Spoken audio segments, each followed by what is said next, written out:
Hello and welcome to Prairie Pulse. Coming up a little bit later in the show, we'll profile an early political boss of Dakota Territory, Alexander Mackenzie. But first, joining me now, our guest is U.S. 8th Circuit Court of Appeals Judge Myron Bright.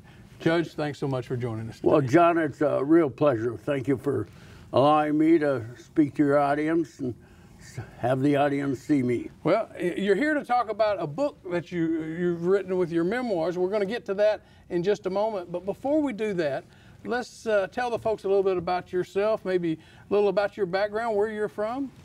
Well, originally I was born in Minnesota.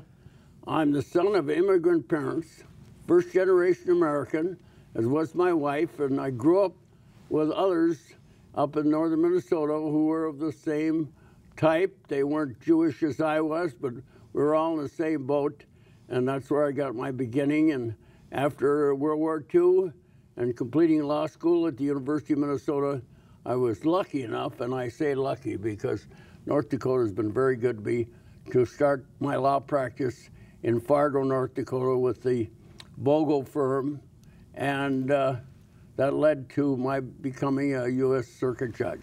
Well, with that said, how did you get interested in the legal profession in your early years there? Well, first of all, I was a debater, and that's sort of a come-on for a person who wants to be a lawyer.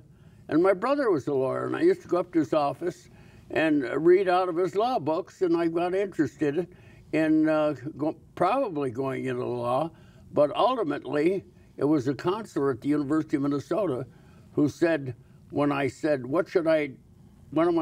interested in either business or law. He said, try the law, you might like it, and it won't do you any harm. I loved it. That's why I'm a lawyer, and that's how I became a judge. Well, with that said, why did you decide to write, of course, it's Goodbye Mike, Hello Judge, My Journey for Justice, your memoirs. Why did you decide to write this? Well, first of all, I have to tell you, I'm called Mike. And Quentin Burdick was my sponsor with Lyndon Johnson when I was appointed, was at my ceremony when I was sworn in. And I remember his words then, which have meaning today, when he said to me in the audience, "Goodbye, Mike." He meant he and I would no longer be confidants, and I would no longer give him political advice. And when he said, "Hello, Judge," there was a strange look on his face, both happy and a little bit sad. And that's where the title comes from. And when I say my pursuit of justice, that's what I've tried all my days to do. Pursue what I feel is just in the legal profession and in the judicial administration. Well, how long did it take you to write the book? You'll be surprised. I'd say over 20 years. It started when a professor from UND suggested I might write a book because I was involved with a very interesting political history in North Dakota when Quentin Burdick got elected and Bill Guy elected to the Senate. Bill Guy got elected to the governorship, and I was active in politics, and it was change. And he said those were interesting times. And you had a first-hand view of it, you ought to write about it. And that's how I got started. And I was a busy, busy judge, so it's taken me a long time to get it all on paper. Well, you mentioned your family. Can you talk a little bit about your upbringing on the the Iron Range in Minnesota, and you know where your parents immigrated from, and what all that was like back then? My father immigrated from Russia. My mother immigrated from then Russia, but it's now Lithuania. They didn't know each other. They met in Duluth, Minnesota, and somewhere around 1905, got married in 1906.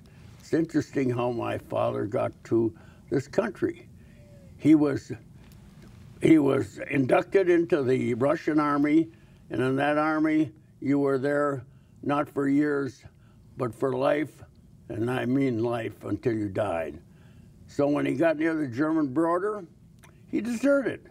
He walked across the German border, somehow got to England, and the Jewish agency there provided him passage so that he became an immigrant to this country. So great for me and so great for my family. Okay. Well, that's an interesting story, but then... Let me say, yeah. my mother came here separately, got to Duluth. She was a seamstress. And she and her father got enough money together to bring her mother and her 3 sisters all into the northern Minnesota area. And there you go, so they ended up getting together. And then, so what was it like for you growing up during your early years there? Well, it was great because I was in a mining community. Almost everyone there, the parents of all my friends, had immigrated to this country. All my friends were first-generation Americans, Italians, Slovenians, Finns, English, Irish, name it, and that's where they came. We were all in the same boat. The parents were trying to make a better life for themselves and their family. And they worked very, very hard. My father was a merchant. He worked very hard on the Iron Range. Things were tough. We went through a depression, as you know, from 1929 to about 1941. And I went in the Army in 1942 and served overseas in World War II. Well, I'd love to talk to you about that, but we might do that off camera. Tell me about your early years in the legal profession. Well, I'm going to start the legal profession by saying my early years were when I was in the Army and I was appointed to defend people or prosecute soldiers in a court-martial setting. And I had a great time and great experiences with that. And then I finished off my law degree after the war and was fortunate to join Mart and Phil Vogel and a man by the name of Charlie Wadham in the so-called Wadham Vogel Vogel firm. And my mentors, mostly Mart Vogel and Philip Vogel, were great lawyers, and they made me a successful and a good lawyer, or at least helped a great deal. I was very fortunate in that way. By the way, I might say that those partners treated me more like a brother than a stranger. Oh, that was very good. Lucky. You were, but also you were involved in politics as well. Well, this is sort of interesting. I'd made up my mind that I wasn't going to get involved in politics. Incidentally, I started out as a Minnesota politician, as a Republican, but after I became a lawyer, I made up my mind that I wasn't going to get involved in politics until I'd made a success in my practice, although my wife was very interested in politics. Well, what happened in 1955 is that I was trying a lawsuit in Minot, the Magic City, and so was an acquaintance of mine, Quentin Burdick. I was in a federal court, he was in a state court. Quentin Burdick, unfortunately, collapsed while trying his case. I heard about it from a friend. I went in to see Quentin, and he looked as white as a sheet of paper. And through another friend of mine in Minot, a friend by the name of Bill Behrman, we got a doctor for Quentin, and we got him treated and then sent home by train. There weren't too many airplanes in those days. And from then on, we became very, very close friends. So when he decided that he would run for Congress in 1958, my wife and I were supporters, and we had a great deal to do with his campaign. As a matter of fact, I was a big money raiser. We raised a total of $3,500 in the whole Burdick campaign, and I was responsible for $2,500 raised here in the city of Fargo. So, that'll give you an idea. But from then on was the Senate campaign, and I was his close friend, a supporter, a confidant, and an advisor. And he was a wonderful man, and I was very attracted to him because his views about people and politics and mine were in harmony. Well, with that said, at that point, of course, you weren't a judge. When did you decide, or how did you decide that did you decide that you wanted to be a judge? How did all that work? That's very interesting. You know, I'm 92 5 years old. If anybody told me in the years before I became a judge that I would be a judge, I'd say, I don't want to be a judge, and you're crazy. But here's what happened. In 1965, Quentin Burdick was the senator. My wife and I and my 2 children, then Diane, age 13, and Josh, age 9, are on our way to Washington, D.C. for a vacation. And my wife is driving on Pennsylvania Avenue, and she says, Byron, or Mike, I don't remember, she called me both, when we get to Washington, why don't you ask Quentin, Senator Burdick, about a judgeship? And this is a true conversation. I remember it like yesterday. And I said, excuse the expression, what in the hell do I want a judgeship for? I'm having too much fun as a trial lawyer. And first he looked at me and said, listen, I want a live husband and not a dead trial lawyer. Meaning, you know, when you're a trial lawyer, you're under great pressures. I know I used to lose as much as 10 pounds in a week. So we asked Quentin about a judgeship, and he said, well, you're the only one who's asked me, except my brother Gene, a state judge, and I can't support Gene. It would be political suicide. So that's really how it started. I had no idea of being a federal judge or a judge of any kind, but that's the way life plays out sometimes. So when did you get appointed to the judge? I was appointed actually by President Johnson. The appointment date, I think, was June 7th, 1968, and I actually was sworn in here in Fargo in North Dakota on August 16th, 1968, and I've been a judge for 46 plus years, the longest service of any circuit judge in the history of my circuit. And right now I'm the senior judge as a circuit judge all over the country. That means I'm older and have served longer than any other circuit judge in the country. There aren't very many at 94, 95 still working. You might have asked me, why am I still working? Well, you could have retired years ago, so why do you keep at it? Yes, I could have taken senior status after 15 years, or I could have retired and gone back to practice. But why have I continued? I've continued as a senior judge. First of all, I like to work. Secondly, my wife died in 2000, and what was I going to do? I had nobody to chase around the dining room table, as they say, and it was an interesting life, and I stayed with it and am still with it to a degree. I don't work as much as I used to, but I'm still working at it. Well, so how busy are you? How many cases would you hear in a year's time? Well, you have to remember that as an active judge, you hear about 300 to 400 cases a year. As a senior judge with several law clerks, you're going to hear several hundred cases a year. But in late years, I would say that I've been hearing about, let's see, about 60 or 70 cases every year, but it's been diminishing every year, and I'm cutting down now. I have only one law clerk now, and I'm going to sit about, I'm going to hear about 40 cases this next year.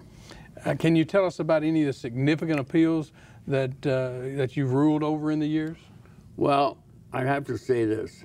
I cover some, I can't tell you all of them. I've had many, many significant cases, and some are covered in my book. Two I remember in particular. One is the case of James Dean Walker, who was serving life imprisonment without possibility of parole in the Arkansas prisons, and claimed he was prejudiced and tried by a prejudiced judge, and that he, in fact, was innocent. And I agreed. It took me 5 years to get the majority of my court to see it my way, but he's free. He got free, and he calls me every Christmas and thanks me for his life. Another case I had reminds me of the movie Fargo. Two masked men abducted this woman and held her for, actually killed her, but that was not the case. Two masked men abducted a very fine lady in rural Minneapolis, son of a broker, Virginia Piper, a very famous case in the 70s, and I was the two men were charged with her kidnapping, and I was the presiding judge on the appeal. The jury had convicted them, and it was a tough case. I wrote about it, and I ended up giving them a new trial, and on retrial, they were acquitted, and my position was vindicated that the government's case was weak, and the government and the prosecutor had unfortunately deprived the defendant of some important evidence that should have been in the case.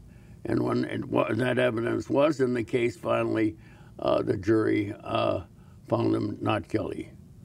Then I've had some very important civil rights cases. Now, I became a judge in '68, and then the civil rights cases were percolating up to the courts. Remember, during Johnson's administration, we finally had a civil rights law, the Civil Rights Acts of 1964, that meant something. You've been through a lot of history in your lifetime there. And can you talk about meeting the Kennedy brothers even? I had a good friend, John Murphy. He was a good Catholic, too.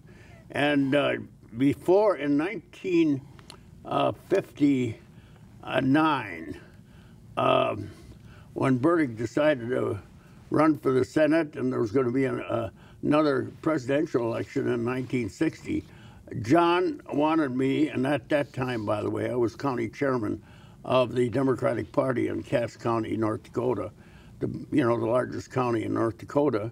I was county chairman of the Democratic Party. He wanted me to support Jack Kennedy. I didn't know Jack at all.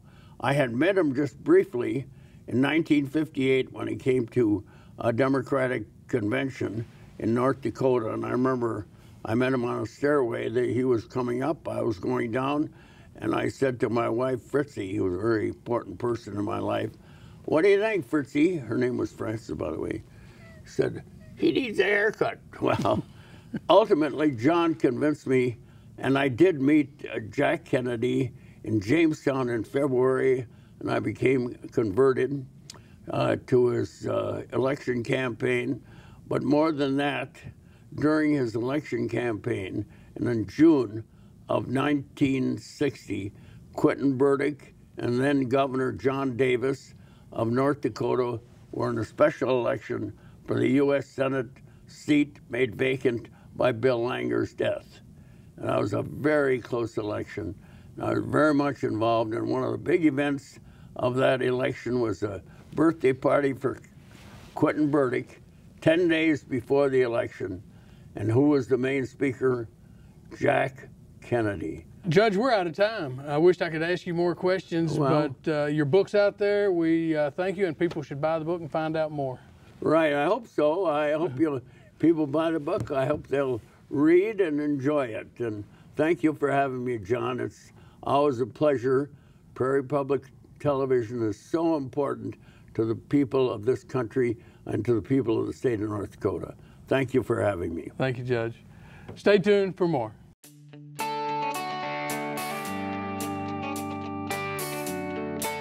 Although he lived for only a few years in the Dakota Territory, Alexander McKenzie ruled the government of North Dakota with an iron fist from his headquarters in St. Paul. Boss McKenzie, as he became known, created a political machine that favored the railroad and grain interests.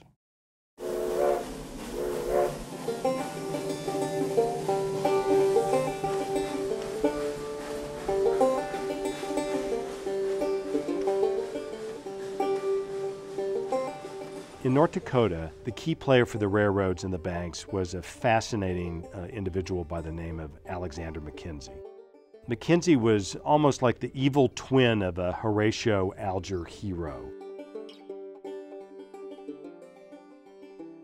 He had grown up Scots-Canadian, born in Ontario in 1850, grew up quite poor. He leaves home at age 11, leaves school, goes to seek his fortune in the greater world. By the time he's 20, he's a jailer in Brainerd, Minnesota. 2 years later, he's in the Dakotas. He's working as a line boss on a railroad crew who's laying track in North Dakota.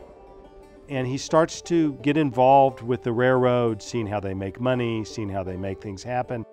By the time he's 24, he's the sheriff of Burleigh County. This is the kind of guy the railroads are going to like. I mean, he knows how to boss people around. He's got the authority of the law. And they make things good for him as well, too. He makes a lot of money. Is thought at one point to have nearly $250,000, which was unheard of at the time.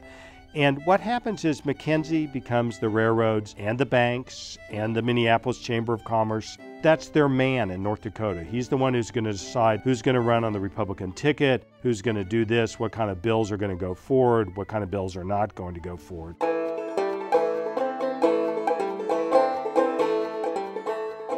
Boss systems usually work in large urban areas. That's what makes Mackenzie stunningly unusual. Here's a guy who's delivering in the middle of North Dakota and delivers to the extent that he actually moves his personal residence to St. Paul and runs a dedicated telegraph line from the Merchants Hotel to the Capitol. So anytime Mackenzie wants or needs something, he could have a message sent directly to the state capitol. He's got power. He delivers the Capitol. He delivers votes. Part of the problem with Alexander Mackenzie is that he really reached too far.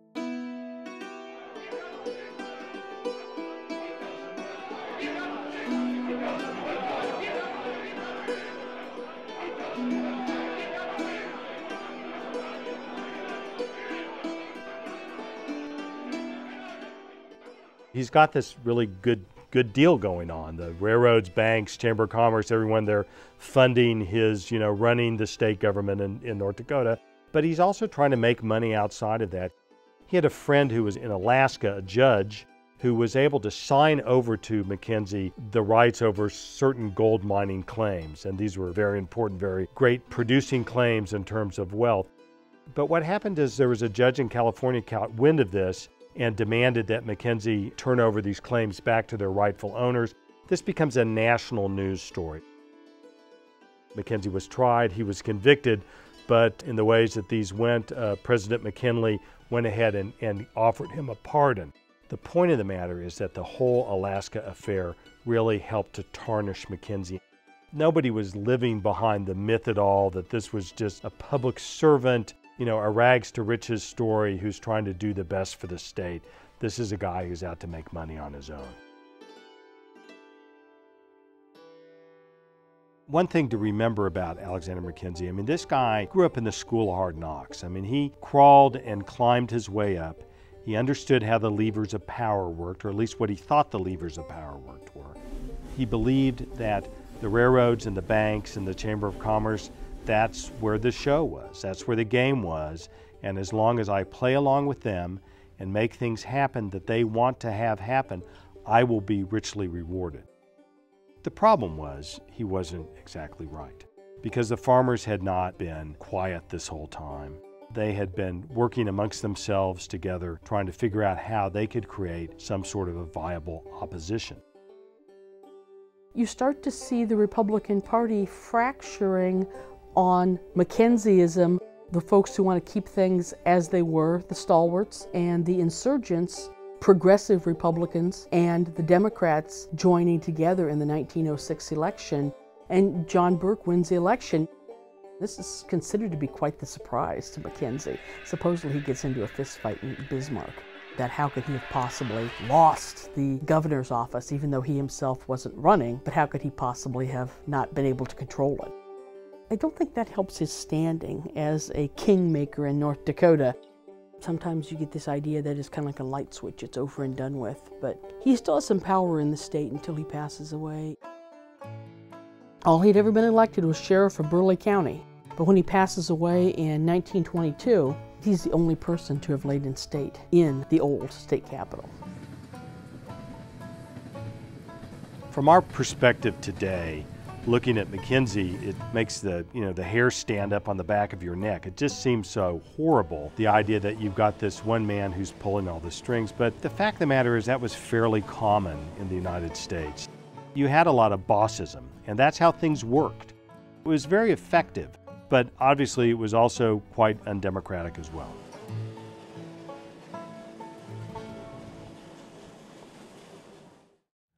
Well, that's all we have on Prairie Pulse for this week, and as always, thanks for watching.